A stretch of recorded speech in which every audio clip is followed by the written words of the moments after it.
Hello guys, Luke here and welcome back to the channel. Today we're doing another video on the Hyundai Kona electric. By the way, did I mention it's a 2021 model? That's kind of important. I kind of missed that in my last video, sorry about that. I think I did edit it a little bit, so I showed you what model we were in. I didn't mention the year model. Anyway, we're getting into today the media controls, map controls, navigation controls of the Kona Electric 2021. This is the Elite model, by the way. So I'm in Australia. We have the Elite model and the Highlander model. I'm in the Elite, which is the base model. It's missing some features here and there that the Highlander does have, such as a sunroof. You don't get a sunroof in the Elite, but I'm not too fussed. I've owned cars with sunroofs before. They're a bit gimmicky to me. I don't see the real need. If you want fresh air, rushing air, you've got your windows here, obviously. It's a lot noisier having air coming through a sunroof. Anyway, I digress. So if you caught my last video, we did an overview of all the physical controls buttons in the Kona Electric Elite. But today we're going to be doing mostly software buttons on the main media screen. Alrighty, so just before we get started, first of all, I've had my aircon on. It's actually getting quite hot in the car now. I'm filming this straight after the previous video, so it was getting a little hot in here. So I had the aircon on for a little bit. I'm going to now turn that off. Just before I turn it off, you can see down on the instrument panel there, you've got a range there, 498 Ks. As I turn this off, it goes back to 413. So we're exactly the same range that we have been. I've been sitting in this car for about 40 minutes with the car turned on, and it hasn't really dropped range at all, even though I've just had aircon going.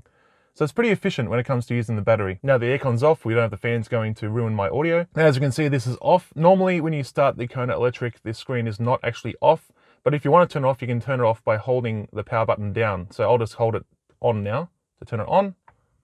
I'm going to press it once to stop the media. So when I had this on before, we had, media controls going. Again, the Kona Electric has built-in like nature sounds and stuff. Again, I don't see why you would have that. You could just play your own music and stuff through either Bluetooth or USB. You can use the USB port down here, plug a USB drive in there or your phone, whatever, play music through the media system. Or you can use the radio, of course, that sort of thing. Anyway, we'll get straight into the controls, guys. So just to remind you guys again, I did go through this in the last video, but you got your knob on the right here, which does your track forward and back. As you can see there, we're going through the sounds of nature. And you got your volume over here. If we adjust this left and right, we've got your volume. And again, if you want to turn this completely off, just hold this down. If I press it, it'll start playing the audio. Or maybe it won't. All right, so there, it started playing the sounds again. If I press it, turn it off, and now it's off. We are now on the home screen, I believe. Is this the home screen? No, so this is the screen you see when you turn on your Kona Electric first. It actually shows you a bit of the map on the right-hand side, shows the clock, shows the outside temperature. I'm logged in under myself. You can actually set different profiles, so you can have different profiles for your maps and everything, and your media settings, stuff like that. Of course, if you're the only driver of your Kona Electric and you're the owner, like, you're probably just going to have the one profile. Anyway, if you swipe this across to the left, then you've got all your settings here. This is the home page for settings. So you've got completely everything here. Your phone, you got your media, your radio, your map, navigation, everything here.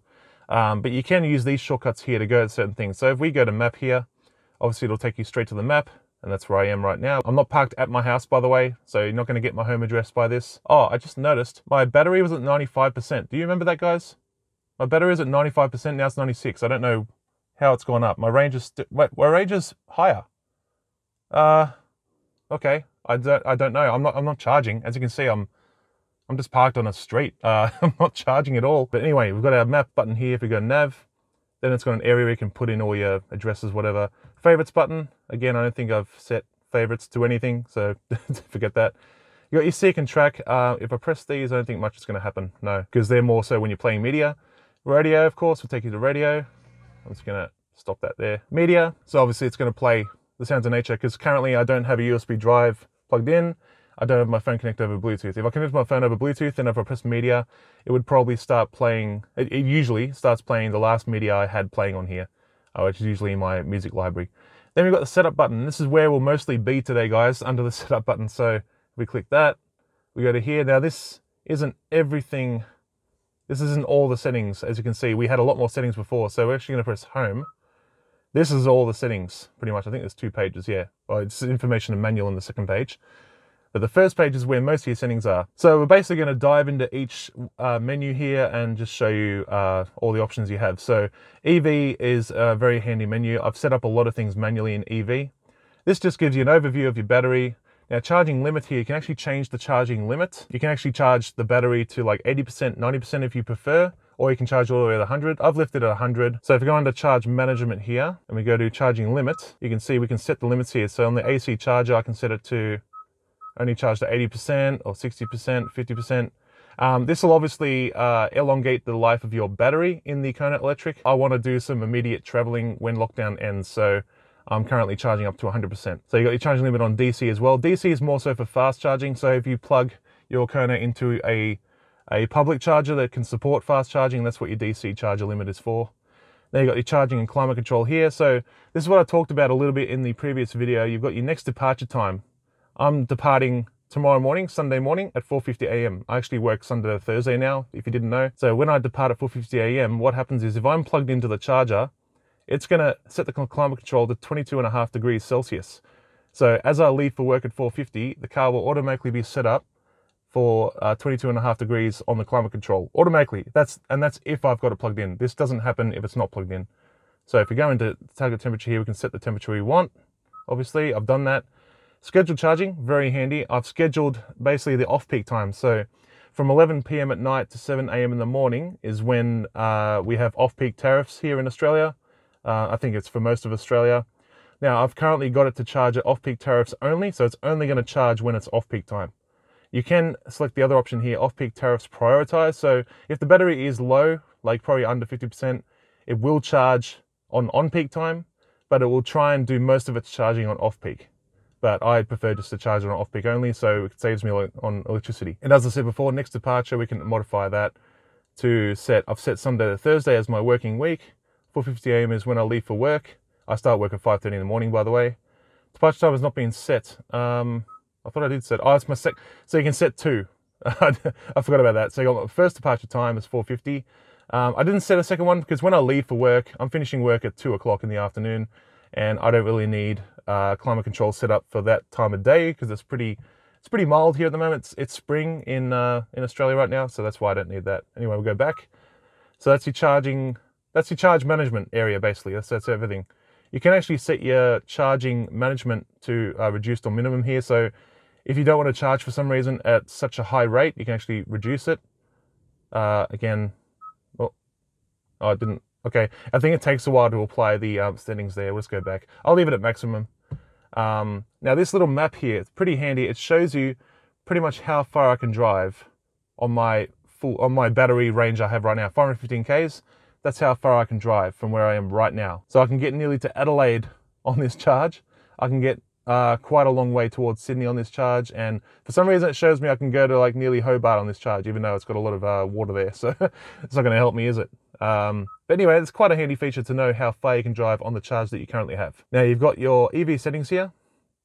Utility mode, this is going to be a long video, I can tell already. Utility mode is if you still want to use like the main battery to power things in the car when the car is off. Currently I've got the car on. As you can see, the instrument panels is on. Currently the main battery is being used. The Kona Electric actually has a 12-volt battery like normal cars have as well, and that's more for like your interior lights when you open the door, stuff like that. But you can, if you turn this on, it will actually use the main battery for all your utilities. So if you used to, you park for a long time, you want to use your USB ports to charge stuff while the car's off, you can do that.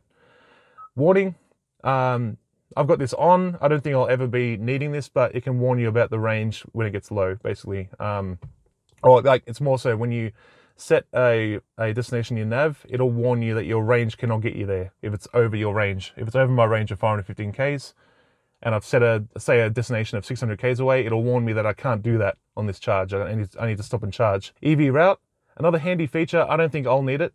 I've got it on at the moment, but this will basically tell me where I can charge my car on my route. So say I've set a route in navigation, on my route, it'll actually tell me if there's public charges along the way, sort of thing. So yeah, handy feature. I've got it on for now, but I don't think I'll need it much.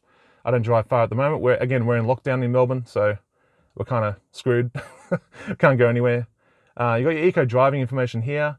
This is not going to really matter. I don't think the Kona produces any, so that's why it's got nothing there. Nothing. Fuel economy history. I guess this is handy. It tells you what my drives have been and what kilowatt hours I've used per 100 Ks.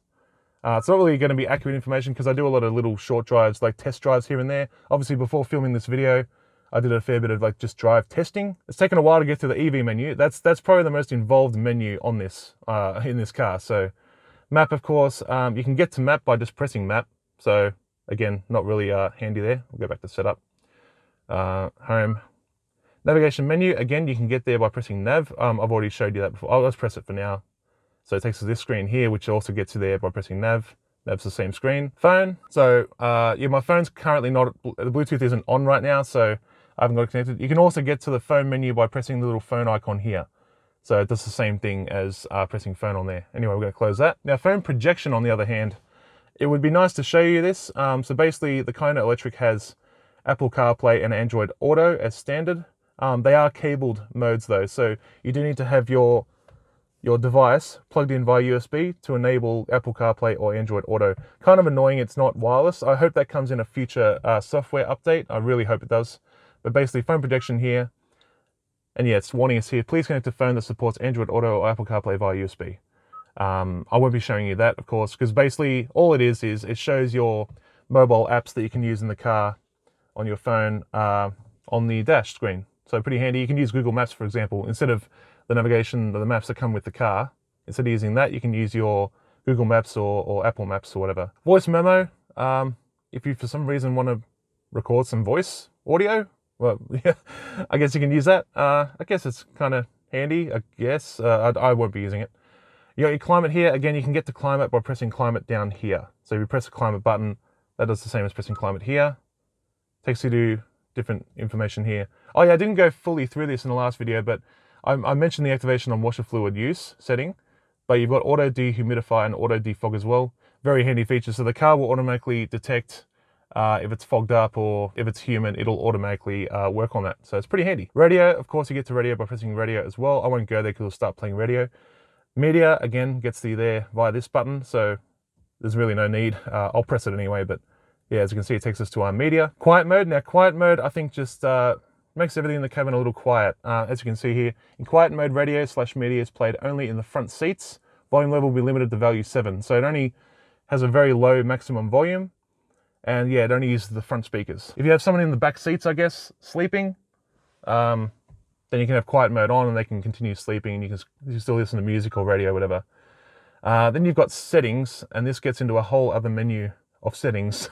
We'll go there in a second. Over here you have your information and your manual. So I do have a hard copy of my manual in my glove box, but you can also access the manual here digitally. That's pretty handy. If you need to quickly look up something, you can actually do it on here. I won't go into it. Information, traffic and satellite, I won't go too much into that either. Now, if we go into settings, there's all sorts of other settings. So as I mentioned before, I'm under my own profile called Lucas. So if we go into profile here, yeah, I'm currently under my profile. And again, my settings follow my profile. So if you change user, create another profile, you can set your own settings in this menu. I won't go any deeper than that, of course. It's pretty self-explanatory. Vehicle settings. So guys, I'm not gonna go too deep into this menu. It's very deep. You got driver assistance modes here. So you got your drive mode menu here. You can set up different settings for your eco, normal, and sport modes. And then there's a reset button as well. So you can go into eco, for example, and you can change your climate control settings, how you want it for eco, and your recuperation level for regenerative braking. I've got it at max level. So when I drive along, I can just let my accelerator pedal off and it will brake for me basically. So you can basically drive with one pedal. And this means my eco potential is pretty high. Obviously in normal mode, it's a bit less, or it's a lot less actually. And in sport, it's even less again. So, but again, your experience driving the car is increased. Like again, the throttle response is higher. It's better. Well, not better steering, but like the steering response, the feel of it is more immersive, I guess the word would be. But yeah, I will leave it in eco anyway. But you can set up different settings for those drive modes there. Eco vehicle settings, smart recuperation. This will automatically change the regenerative braking setting as you drive. But I like more manual control, so I have that turned off because I want to control the regenerative braking level myself. Cluster controls. So here you can actually set themes. So you know how I said I like eco mode because it's blue and I like blue? You can go select theme here. So currently the theme is as linked to the drive mode, but if I untick that box, then see I'm in eco mode right now. As you can see down the bottom there, eco, but I'm on the normal color scheme. I can have it as classic C, so that's just classic. That's the normal eco one. Classic B is the red one for sport, but I'm still in eco. It just depends if you like the red more. If you like red a lot, you can have that as your eco mode. And then you've got actually hidden, it's not hidden, but like It's a 4th drive mode cluster called Cube. So you've got your digital speedo on the left, and you've got your kilowatt hours per 100 kilometers on the right hand side. So that's pretty cool. But I will leave it as linked to drive mode. Again, I drive in eco most of the time, and I like the blue theme, so I'll just keep it at that. Service interval, handy menu here. You can set it manually, but I haven't touched it. I've got to go have a little service in 6 days. Again, I've only owned the car for a couple of weeks, and with any new car, they want you to have a service in a month's time to just check it over. So I either have to drive another 1,099 Ks in the next 6 days to get the service quicker, or in 6 days I need to have a service, a quick look over service. But anyway, you can actually, I'm not going to play with this much because Hyundai dealership has set it themselves. Energy consumption after each other, I'm not going to reset. This is basically the data it collects as you're driving for how many Ks and kilowatt hours you've used after recharging and before. I'm not going to reset that. Content selection, so you can select what's going to be on the dash. I don't want traffic signs to be displayed on my dash. I'm pretty good at looking at signs on the road, so I don't feel like I need that displayed on my dash. But I do like the wiper lights displayed and the icy road warning. I basically won't need, I never get icy roads in Melbourne anyway, but it's handy, I guess, if you drive elsewhere where there is icy roads. Anyway, again, this menu is so deep, it almost needs its own video. You got your climate settings here. I'll just go briefly through this, right? So you got your climate settings here. Light settings, like headlight timeout, you can set that for how long. Door settings, so you can actually have the doors auto lock or auto unlock. Now by default, these are actually turned on. They actually do auto lock and auto unlock. Like when you start driving, it locks automatically. When you stop driving and park, it unlocks. I don't like that. I like being able to pull up someone and let someone in or out straight away. I don't want to have to turn the car off for the doors to unlock. I actually hate that feature, so that's why I've got it off. Convenience. You've just got another bunch of settings here with convenience. While it's charging, you can turn it completely off, so you can still put a phone there if you like, but it won't whilst you charge. Obviously, if I untick that. Reoccupied Alerts, handy, I guess. If someone's like hiding in your back seat, and you want to know? No, not really. It's more so like you can't forget a toddler, I guess. Like if you go shopping or whatever and you got a kid in the back, it'll warn you there's someone there. There's weight in the back seat, basically. Again, not important for me. Then default, I think this is just to reset everything to default. So I'm not going to do that, obviously. I've got the settings how I like it. That is all the vehicle settings. That is a deep menu, I tell you that. That can be a whole video in itself. Display menu. We have your brightness settings here, auto illumination. I kind of leave this as default. I don't need it much brighter than that. It's pretty bright as it is, as you can see. The illumination levels. These aren't illuminated, of course, because it's daytime, but if it was nighttime, I'd have these illuminated, and they're pretty bright already at that level. Blue light filter, I don't use the blue light filter. I don't find that it strains my eyes looking at the lights on the dash, so it's fine. But if you feel like you need to, you turn that on. Screensaver, I don't have one, because I usually have it on my media layout anyway, so it displays my music tracks and everything. You can either have it at the clock if you want, or none. Yeah, I don't have a screensaver. Home screen, you can edit your home icons on the home screen. Oh, sorry. You can edit your home icons. I accidentally went too far into this, so yeah, you can edit where stuff is, I guess, in the settings. Split screen, so you can get it to split. As you saw before, I had my battery info here and the map here, so you can decide how it gets split. Media change notifications, so you can have it pop up here when you change media. I actually change it shows you down here too. So down here where this little blue bar is, it actually shows you when you change media down there as well as you're driving. So you don't have to you don't have to take your eyes off the road to see that. Keep rear camera view. So the rear camera view is displayed regardless of gear when exceeding a predefined speed is switched off. Yeah, so after you speed up over a certain speed, it'll just switch off anyway. But yeah, usually this comes on when reversing. So there's display settings. Jesus, there's a lot of settings. General, I'm not going to go too deep into this. This is just info about the car. Thank God. Date and time, stuff like that. You got your sound here. Again, this could probably be its own video here. It's so deep. Driving guidance settings, audio tune settings, system volumes. It just goes on and on and on. Position of the audio. It's insane how deep it goes. Phone connection settings. I currently don't have my phone connected, but you can come in here and decide how you want your Android Auto to connect. You can have split screen where it shows Android Auto on one side and then your car settings on the other. Navigation settings. So there's a whole lot of other settings here. Guidance settings, stuff like that. Alerts. Button. I actually haven't been in here before. Oh, so you can change what the buttons do. Oh, these are the favorite. Yeah, so you got a favorite button here. You got a favorite button on the wheel, just here.